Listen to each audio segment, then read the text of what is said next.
کھو جائے تو کیا ہوگا؟ نہیں تنہا نہیں جانے دوں گی، ننھی سی جان 4 کوس چلے گا، پاؤں میں چھالے نہ پڑ جائیں گے۔ مگر وہ چلی جائے تو پیچھے اس کے سوئیاں کون پکائے گا؟ وہ دوپہر کو جب لوٹے گا تو کیا کھائے گا؟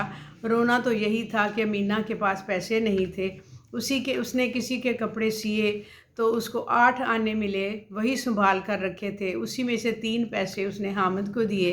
حامد انہیں اپنے جیب میں رکھ کر بہت خوش تھا اور گاؤں والوں کے ساتھ عیدگاہ روانہ ہو گیا۔ سب کے سب چلنے لگے، تھوڑا آگے پیچھے کرتے کراتے شہر کے ارد گرد سڑک کے دیکھتے، اسکول، کالج، کلب، باغ سب کو حیرت سے دیکھتے، مختلف قسم کی کیا سرائیاں کرتے، ایک دوسرے کی معلومات میں اضافہ کرتے۔ یہ لوگ عیدگاہ پہنچے، جماعت شروع تھی اور نمازیوں کی قطاریں ایک کے پیچھے ایک نہ جانے کہاں تک چلی گئی تھیں، اور سب کھڑے ہو گئے۔ یہاں کوئی رتبہ نہ تھا، ان دیہاتیوں نے بھی وضو کیا اور اس جماعت میں شامل ہو گئے۔ یہاں کوئی رتبہ، کوئی عہدہ نہیں دیکھتا، اسلام کی نگاہ میں سب برابر ہیں۔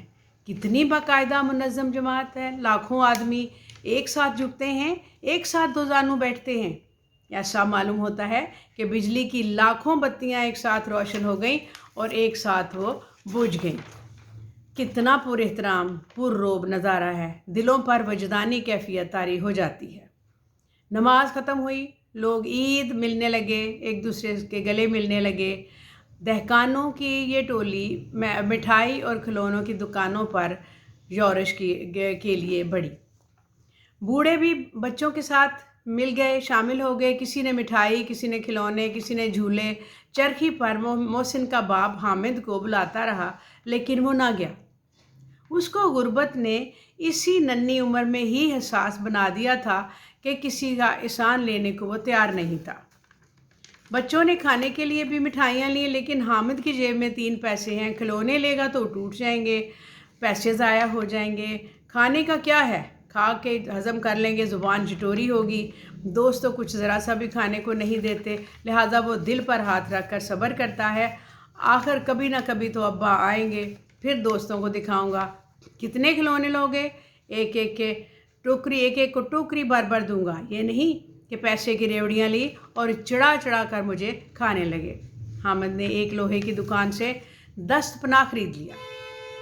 اسے دادی کا روٹی پکانے کے وقت توے سے ہاتھ جلنا یاد آ گیا، اور اس نے 6 پیسے اس نے قیمت اس کی بتائی، اس نے 3 پیسے میں اس کو خرید لیا۔ اور عیدگاہ سے کے بعد میلے کا ہنگامہ ختم کر کے 11 بجے کے قریب یہ لوگ دہقانوں کی ٹولی گاؤں واپس آئی۔ گاؤں میں چہل پہل ہوئی، میلے والے آ گئے، سب دیکھنے لگے، سب بچے کوئی نہ کوئی کھلونا لائے۔ حامد بھی گھر گیا، دادی نے اٹھا کر پیار کیا، اچانک اس کے ہاتھ میں چمٹا دیکھ کر حیران ہوئی۔ حامد نے کہا، میں نے 3 پیسے میں خریدا ہے۔ دادی نے چھاتی پیٹ لی، یہ کیسا ناسمجھ بچہ ہے، دوپہر ہو گئی، نہ کھایا نہ پیا، لایا کیا یہ دست پناہ، میلے میں تجھے اور کچھ نہ ملا؟ حامد نے خطا وارانہ انداز میں کہا کہ تمہاری انگلیاں توے سے نہیں جلتی تھیں؟ دادی امینا کا غصہ شفقت میں بدل گیا، شفقت بھی وہ جو منہ سے بیان نہیں ہوتی، درد التجا میں ڈوبی ہوئی۔ اف، کتنی نفس کشی، کتنی جان سوزی۔ تب بڑی دلچسپ بات ہوئی کہ بڑھیا امینا ننھی ایسی امینا بن گئی اور رونے لگی، دامن پھیلا کر حامد کو دعائیں دیں، آنکھوں سے آنسو جاری تھے۔ حامد اس راز کو نہ سمجھتا، نہ سمجھ سکا، اور نہ ہی کچھ پڑھنے والے اس کو سمجھ سکیں گے۔ اس کا تجزیہ ہم اس طرح سے کریں گے کہ اس کہانی میں پریم چند نے ایک طرف اسلامی مساوات کا روح پرور منظر جو ہے وہ ابھارا ہے، اور دوسری طرف اسے معاشرتی سطح مساوات کے تناظر میں امیری غریبی، اونچ نیچ، اتار چڑھاؤ کے فرق سے ملا کر سماجی ناہمواریوں، عدم مساوات کی حقیقی، گمبھیر اور جان لیوا سچائی کو نمایاں کیا ہے۔ لوگ جب عیدگاہ میں تھے تو سب ایک تھے، رکوع و سجود کا روح پرور منظر تھا، لیکن جیسے ہی میلے کے بازار میں آئے، بڑوں تو بڑوں، چھوٹوں میں بھی اونچ نیچ کا فرق نمایاں ہو گیا۔ کہانی کا مرکزی جو تصور ہے دراصل کھلونوں کی خریداری کے ساتھ اپنے عروج پر پہنچ جاتا ہے، مگر حامد کی دلی خواہش اس وقت پوری ہوتی ہے جب اس کی دادی امینہ اس کو دعائیں دیتی۔ کہانی کا مرکزی حصہ عیدگاہ کا منظر ہے۔ یہاں کوئی رتبہ، کوئی عہدہ نہ دیکھا جاتا تھا۔ اسلام کی نگاہ میں سب برابر ہیں۔ دیہاتیوں نے بھی وضو کیا، جماعت میں شامل ہو گئے، اور کیسا بے مثال منظر ہے جس کی ہم آہنگی اور وسعت دلوں پر ایک وجدانی کیفیت پیدا کرتی ہے۔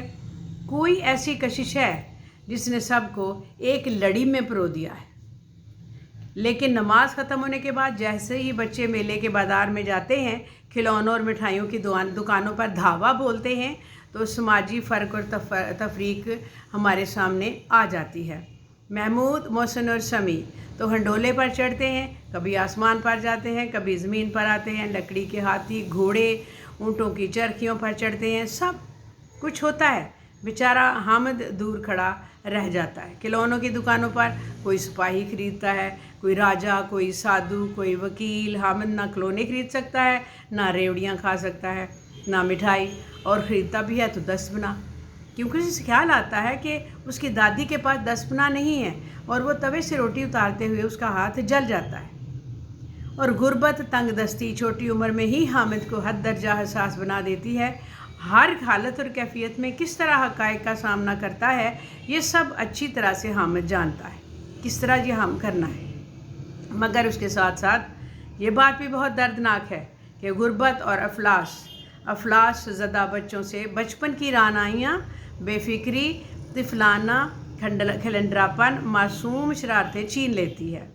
غربت نے حامد کو بھی بالکل سنجیدہ بچہ بنا دیا ہے۔ اسی طرح سے وہ لگتا ہے کہ جیسے کوئی بہت ہی بڑا سیریس قسم کا انسان ہے، لیکن اس کا خیال صرف بڑوں تک محدود نہیں رہتا۔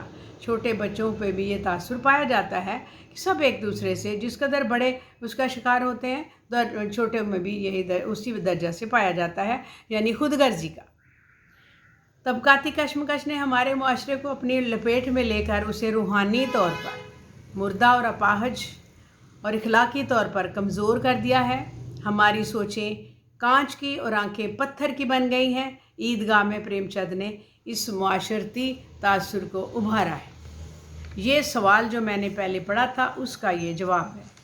کہانی بھی ہے، تجزیہ بھی ہے، مصنف کے مختصر حالات بھی ہیں۔ اس کو آپ سنیے، اور اس کو آپ کے پاس جو افسانہ ہے اس کو بھی پڑھیے، اور تجزیے کے طور پر اس کو سن کر اس میں شامل ضرور کیجیے۔ آپ کا سوال مکمل ہو جائے گا اور آپ کا اچھا سوال تیار ہو جائے گا۔ اس کو لنک کیجیے، شیئر کیجیے، سبسکرائب کیجیے۔ شکریہ، السلام علیکم۔